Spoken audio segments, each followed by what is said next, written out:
Welcome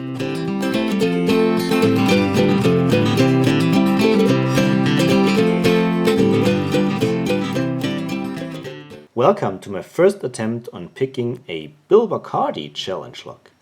You can see it says 44th challenge lock, and there's also a marking on the key, Bill Bacardi 44. Yeah, this was sent to me by redcatimaging, so Tom, thank you very much for sending this to me, and Bill Bacardi, thank you very much for pinning it. You can see the key has a really drastic bidding, but works really nice and smooth. The lock comes with a warning. It says don't turn 180 degree, and that's because of this step here on the shoulder. You can imagine when you turn it 180 degree, all the drivers will fall down on the shoulder, and then you have got a problem. You could then, or it's the only way to recover, remove this top stripe here to get the drivers free, but we will hopefully not need to do that. Yeah, it's the first time for me to pick a Bill Bacardi lock, so I'm pretty curious how that goes.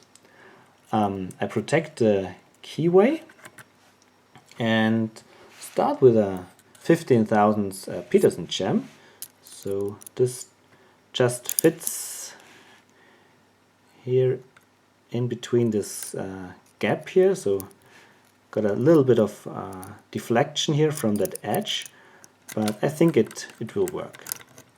Maybe I have to change picks later on, but I will start with this one. So for tensioning I use a Peterson pry bar 1.3 millimeters. Yeah, let's start. I turn it counterclockwise, and yeah, let's see. Okay, some clicks from one, and then it becomes loose. Nothing from two. Tiny little click from three. Oh, click from four, and the core turned a little bit. Nothing from five. And a bit from six, but no reaction on the core. So coming back to the front. Counter rotation on 2, I believe. And got it. Touched 1, and the core turned a little bit more into the opening direction. Okay, searching for feedback here. Okay, I think that's 5, giving me counter rotation.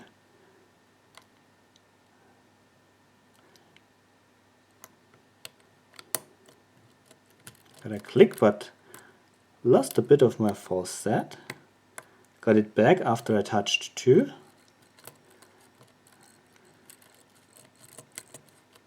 A very talkative lock so far. That was 2 or 3. I think it was, it was 2, and now I touched 3, and the core turned a little bit more. Great, that's a fun lock. Okay, nothing from 1,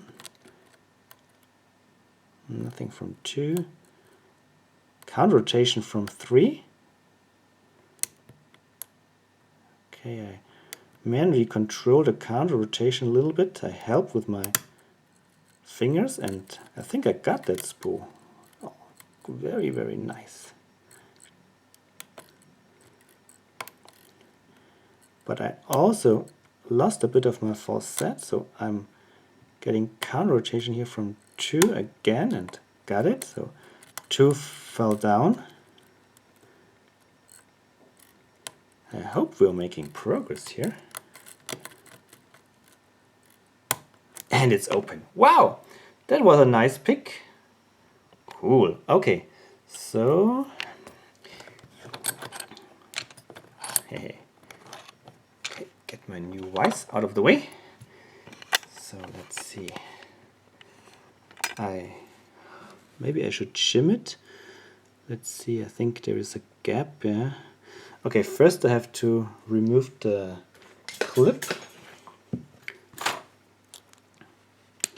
Was really fun to pick.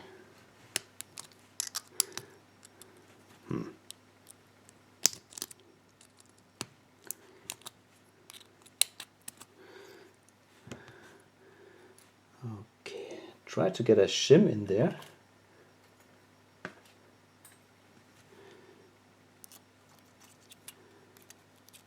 Oh, wow, it feels good.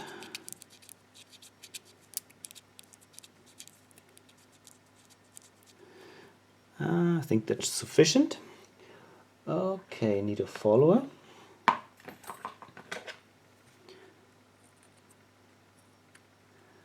Pins are pointing upwards, and great. Alright, here we can see all the 6 pins in hopefully working order. Yeah, oops. Oh, that's weird. There was the 6 pin on top of it. Ah, it was a very, very short key pin. It's 2 pins here in this last chamber. That's very interesting, but the last cut is a very high cut. I mean, it's a very, so the peak is very, very high. Maybe both together are too short. So if I don't pick 6 at all, it also clears the shear line. Aha, okay, I see. So I need a pinning tray. Sorry for not having prepared that earlier.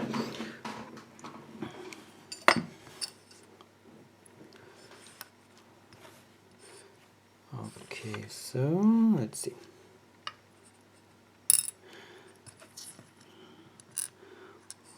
One, two, three, 4,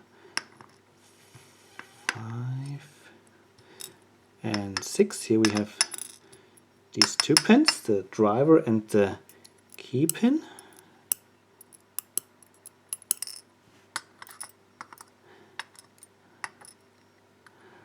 Alright, let's have a look at the plug really close.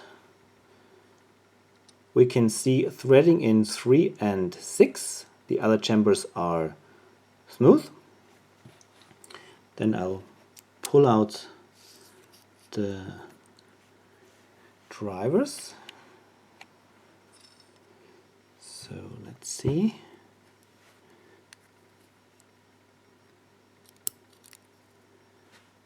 Nicely serrated.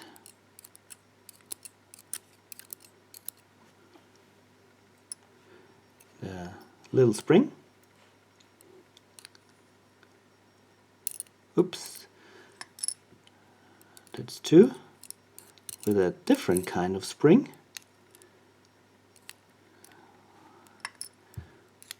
4, 5, and no, that's 4. Now comes 5.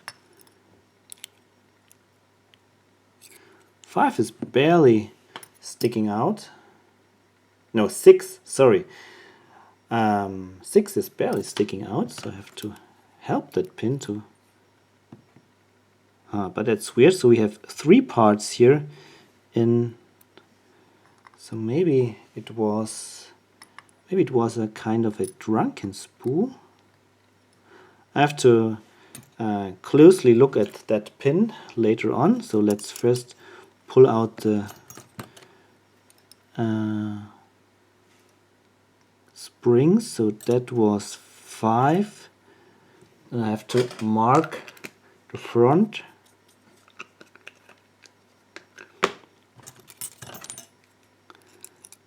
Then we've got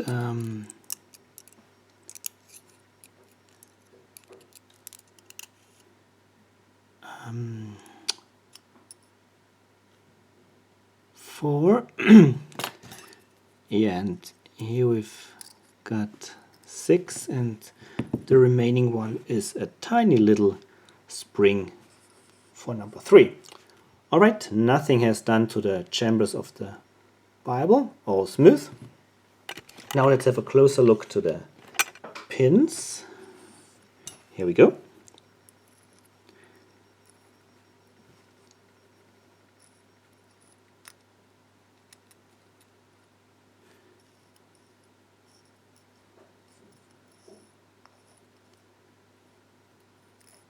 Oops.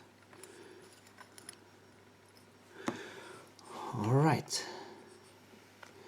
So we can see we have a T-pin keypin, or at least with a reduced diameter, towards the shear line in number 1 with some slight serrations. Then we have a serrated driver in 1. For 2 we have a keypin with, I think these are just some marks or very slight serrations. And the driver is a double tapered one.